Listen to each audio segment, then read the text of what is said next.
right. Hail and well met. How you guys doing tonight? Welcome to our first pre-recorded show. This is good. This is really kind of interesting for me because I'm just so used to being on a time crunch and knowing that you guys are out there listening right now as I'm talking to you. And so it's going to be kind of interesting that at the same time, it's kind of a relief that I'm not on a time crunch. And if we need to, we can pause and then continue and all this kind of stuff here. The reason we're doing this is because we're going to run this show on Easter Sunday. And being Easter Sunday, none of us are going to be here. I think the guys from Shadows on the Wall Paranormal Radio, they're running a show. I thought they were doing it live, but they're in Indiana and I won't be. So we're going to go ahead and pre-record this show and hopefully you guys can enjoy it. I had said last show that when we do this, I will try to be in the chat room during the run of the pre-recorded show. Unfortunately, it's probably not going to happen Sunday or this time because I'll be with family. But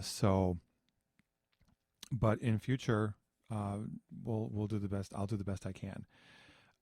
So for those for whom it resonates, Easter greetings to all of you and Easter greetings to my other white lighter across the room from me. Sylvia, how are you? I'm good. I'm good. Happy Easter to you. Thank you very much. Sylvia is kind of bummed tonight because her Easter annual television schedule is confused this year. What happened? Well, I always watch Jesus Christ Superstar and Godspell and Passion of the Christ or those kind of Jesus movies on Saturday night, getting prepped for Easter Sunday morning. And then after Easter is over and you've had the meal with the family and everything else, that's when you watch 10 Commandments. Well, for 4 hours. For 4 hours, exactly. And Moses, I just love that movie. And now all of a sudden, it's on Saturday night. It's on while we're recording this. What is up with that? I am sorry to hear that. I'll get over it. I just won't watch 10 Commandments this year. There you go. Now, would it be a bad thing for you to hear me say that while I was growing up watching that every year, and we would find out who in the family had the color TV that year, and we would descend upon their house to watch it there. The old consoles. Remember the old console TVs? Mm-hmm. Yeah, the big one like that. It didn't occur to me until I grew up that Charlton Heston is not a good actor. And he's also not a very good Moses. Moses was completely different than Charlton Heston. He's really nice to look at. But not so great an actor. But it's a fun movie to watch every year. Yeah, it's it really fun. is. And Yul Brynner, of course. Nothing's better than Yul Brynner. Yeah. I mean, really. Yeah.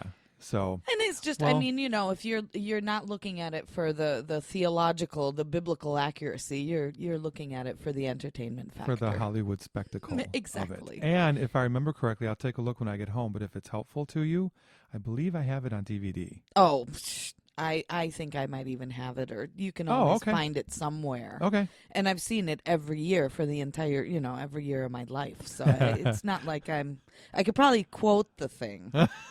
I can quote a few moments of it, I think. Mm-hmm. Of course, everyone can quote, so which is written, so it shall be done. Mm-hmm. And I think I probably even just messed that up. All right. So, catching up a little bit here. I got one thing to catch you guys up on. I mentioned her in the last show, my new friend Amanda Madsen. Her I don't know what you'd call it, her, not an organization, but her teaching, there's a name for her program. We'll call it a program. It's called Amanda Madsen Spiritual Development. And a few days ago, I went to my first class experience with her. And the class was called Relationships How to Create Meaningful Relationships by Recognizing the Love Within Others. Check this out on Facebook. It was a very dynamic group. We were scheduled for 2 hours. I haven't even filled Sylvia in on all of this stuff yet. We were scheduled for 2 hours. We went 2 hours and 45 minutes. That's how dynamic this discussion and conversation was. And it was a small group. There was Amanda, and then there was 6 of us in the class that particular night, 6 or 7. But it just took off. It was really amazing. So I'm looking forward to more classes with her. She's got classes in intuition and things like that. And hopefully she will be on this show, Love and Light with Rob, next month at some point in April. That one, again, is going to be a pre-recorded show because Amanda has a busy life and she's got 2 kids.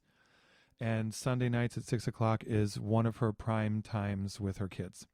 So she would not be able to be here in the studio, but we can still do this show. And I'm so excited to have this happen.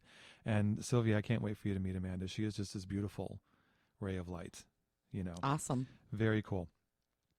All right. So tonight's show.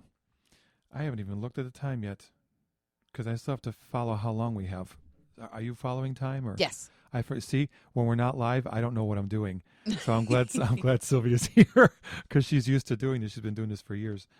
The topic for the show tonight is the 3 springtime sabbats of the Wheel of the Year. Sabbats being pagan holidays. The 3 pagan holidays for springtime are Imbolc, Ostara, and Bealtaine. And we're going to touch on all 3 of these tonight. Ostara, we just celebrated last week at my temple anyway. We got together. We had an amazing day. It was a full moon as well. So it was a pretty powerful, pretty energetic day. And I'm turning my phone on absolute silent because it just buzzed and I don't want you guys to hear that.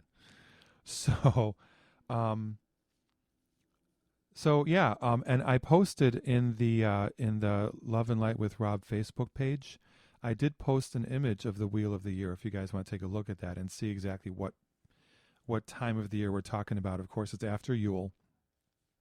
Imbolc is the first holiday after Yule, and it begins to celebrate the return of the light to the earth. We'll get more in depth into that in a minute. Now, early when this show first started last year, I did a show on the Wheel of the Year sabbats. I was still new to radio at that time, and I kind of blew through most of them. And I didn't really know very well what I was talking about, as well as I should have for being a Wiccan priest. But since then, I've learned how to do this show better, and I decided to do these 3 again in seasonal timing. We're in the middle of these seasons right now. So I thought, why not? And this show running on Easter Sunday, it still is timely, no matter what tradition you're following. It's still in that zone there. And again, there is an image of the Wheel of the Year on the Facebook page for the show. So let's get into it, I guess. Imbolc is the first one. It is spelled Imbolc. And a lot of people that I know pronounce every letter of that, but I saw a video a couple of years ago about it, and I liked their pronunciation of it, which was simply Imbolc. It is between the winter solstice, which is Yule, and the spring equinox, which is Ostara, which again happened last week. Imbolc is also known as St. Bridget's Day, or as it's pronounced in Celtic and I guess Celtic Irish traditions. Her name is pronounced Breed. So St. Breed's Day. It's also known as Candlemas. It happens on February 2nd is when it's celebrated. It celebrates the end of winter and the beginning of spring, and the planting season is I should correct that. It celebrates the fact that spring and the planting season is starting soon. So the earth is starting to move a little bit. Mother Earth is starting to wake up a little bit. The days get to be longer. The days are getting warmer. Although in Chicago, where if you don't like the weather, wait a minute, you couldn't tell this season. Yes? Did you see that meme that was going around? Which one? Search for Mother Nature. She is known to be bipolar, and she hasn't taken her meds. That's this year, completely and absolutely. I actually did see that. I passed that by either last night or this morning at some point. Yeah, this year. More than usual. Well, yesterday, Seriously. too, didn't we? We had at some point in the afternoon, we had a rain and snow mix. Exactly. Nothing that accumulated, at least not in our neighborhood, nothing that accumulated. But I looked out the window and I thought, wow, I'm seeing lots of lots of Doppler effect lines from all this stuff falling out of the sky. And then I realized it wasn't just rain, that there were actually big old big old wet fat flakes. But again, nothing accumulated, but it was like... Because it was too warm until in the middle of the night when all of a sudden you had thick frost everywhere. What? We did? Yes. Oh. The garage roof and cars, I saw the parked cars in our neighborhood were all covered with frost. I didn't even notice that. Mm-hmm. I did not notice that. And I've had some late nights this week, but I guess I wasn't looking out the window. Yeah, she's bipolar this year. Yeah. Seriously. Yeah, it's pretty wild. But she is beginning to, at that time anyway, back in February, she is starting to stir from her slumber. A little bit of history about the holiday of Imbolc, and we'll start in Rome. Start in Rome? Yeah, we'll talk about Rome a little bit. In Rome, there is a celebration at that time of year. It's called, and I'm probably going to butcher this. I'm sorry, Dad. I will not tell you when I see you that for Easter that I butchered this, but Lupercalia is how it's spelled. That's how it looks. It's a purification ritual that happens at the beginning of February. Oftentimes what happened, I don't think it happens anymore, but what happened at the time was that a goat was sacrificed. And then, and you behave yourself during this part, Sylvia. Thong-clad men. Yeah, she's looking up. Yep, she's looking up. Eyebrows are raised. Thong-clad men ran through town, basically whacking folks with this goat hide. The visual is... It is. I know. When I was reading this, it was pretty amusing to me as well. People who were hit with this, actually hit with this goat hide, felt that it meant that good fortune was coming their way. Again, it was a purification. Cool. Intention here. It was not related to deity, though. This particular celebration has no relation to deity at all. It's simply a celebration of the founding of Rome by the twins Romulus and Remus. I don't know if you've heard of them. Oh, yeah. Yeah. They were said to be nursed by a she-wolf in a cave called Lupercale, hence the name of this celebration.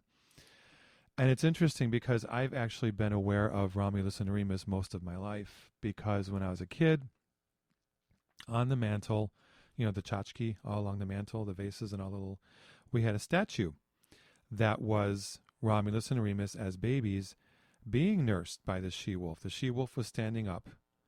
And then, of course, I think it's appropriate to say the nipples, the nursing, was, of course, underneath, and the babies were sort of half standing, as I recall. It was a metal statue on a piece of wood.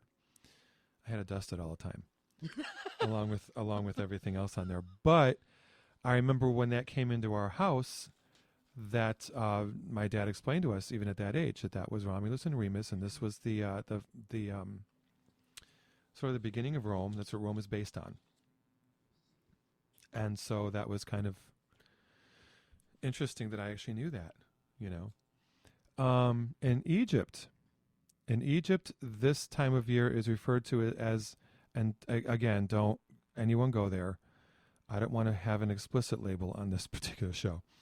In Egypt, it's called the Feast of Nut. Nut being the mother figure in Egyptian deity. The mother figure to the sun god, whose name is Ra, R-A. Her birthday is on February 2nd. At sunrise, she takes the form of a scarab beetle, which makes sense to me that would be one of the reasons why a scarab is such a popular imagery in a lot of Egyptian spirituality and